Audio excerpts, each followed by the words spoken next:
Monza, April 22nd, no press, no cameras, no flights allowed overhead. The circuit was sealed like Area 51, and yet Ferrari fans showed up anyway. Standing outside the fences, craning their necks, because they knew something important was happening behind those closed gates. And they were right. Because on that day, Charles Leclerc strapped into the SF26 and Ferrari began testing the package that their team principal says will change the entire championship. So, the question is, did it work? And more importantly, is Ferrari actually ready to take the fight to Mercedes, or is this all just hope dressed up as engineering? Let's start with where Ferrari actually stands. 3 races, 3 Mercedes wins, Kimi Antonelli, a rookie on 2 victories, and Ferrari sitting 45 points behind in the Constructors' Championship. Not embarrassing, but clearly, undeniably, the second best package on the grid. Then, Bahrain gets canceled, Saudi Arabia gets canceled. A 5-week enforced break because of the conflict in the Middle East suddenly lands in Ferrari's lap like an unexpected gift. More wind tunnel time, more simulator hours, more preparation than any normal race schedule would have ever allowed.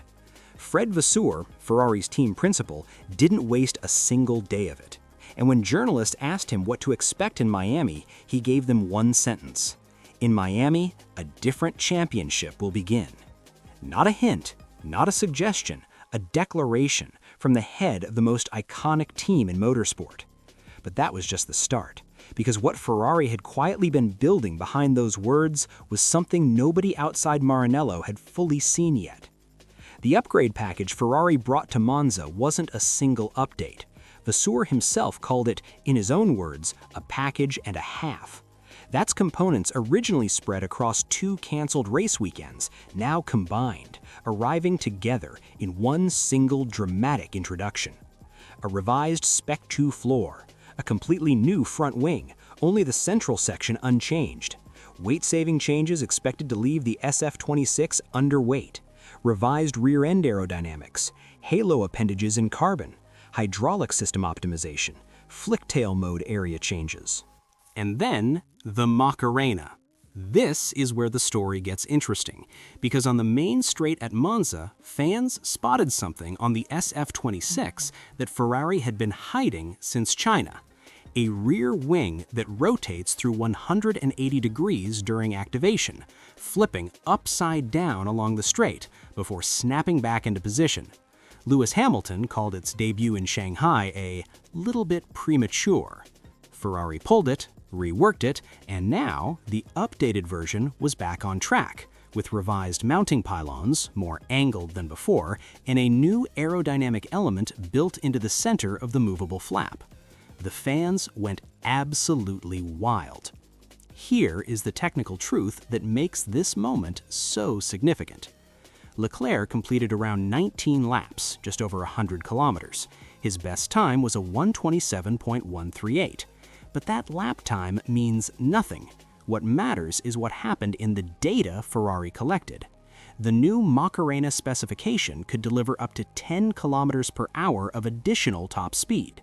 On a circuit like Monza, with its long straights and brutal braking zones, that is exactly the kind of gain that changes races. And crucially, Ferrari weren't just testing the wing. Leclerc performed multiple standing start tests specifically to evaluate the car's behavior under the new FIA energy management rules that only came into force on Monday. Rules that closed a qualifying loophole Mercedes and Red Bull were exploiting. A loophole Ferrari were not using. A loophole Ferrari were actually the team that complained about. That ban alone is worth a measurable chunk of lap time handed directly back to Ferrari without them having to earn it on track. Driver feedback on the Macarena wing? Positive. No complaints, no issues. And by the time Lewis Hamilton climbed out of the car after his afternoon session, the entire package had already been shipped to Miami.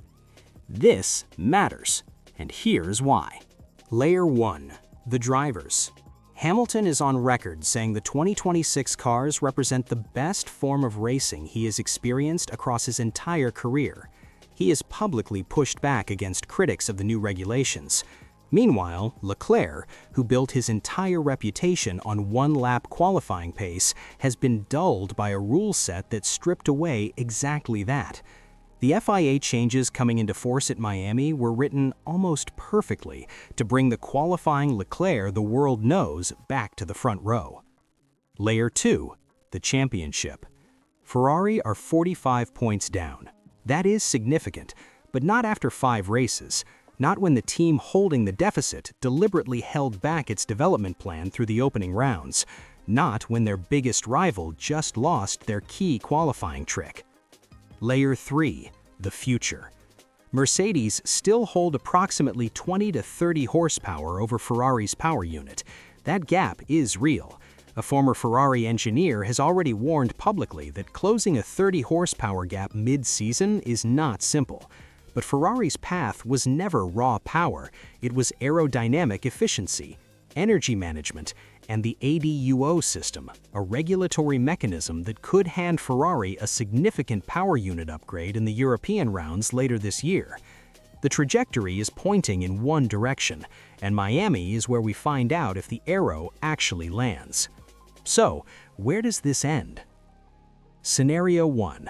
The Macarena wing works in Miami. The Spec 2 floor delivers. The new FIA rules close the gap to Mercedes by 3 or 4 tenths. Leclerc qualifies on the front row for the first time this season, and suddenly Vasseur's prophecy starts to look like strategy, not theater. Scenario 2. The upgrades perform, but not enough. Mercedes absorb the changes. Antonelli wins again. The 45-point gap quietly becomes 58, and the window that Ferrari have spent an entire month preparing for starts to close without them walking through it. Scenario 3. Miami is inconclusive, but Canada, Montreal, a power-sensitive circuit with long straights, is where the Macarena wing delivers its full potential, where the ADUO upgrade arrives, where everything Ferrari built during this break crystallizes into a genuine title fight. 3 scenarios, 3 very different seasons, and all of them start in 12 days. Will the Macarena wing actually race in Miami, or does Ferrari save it for Montreal, where the long straights give it maximum effect? Can Charles Leclerc and Lewis Hamilton actually put this car in the front row under the new qualifying rules, or does Mercedes simply adjust and stay untouchable? And the biggest question of all, when Vasseur said a different championship will begin in Miami, was he reading the data, or was he buying time? 12 days until we find out. Drop your prediction below, and if this breakdown hit different, you already know what to do.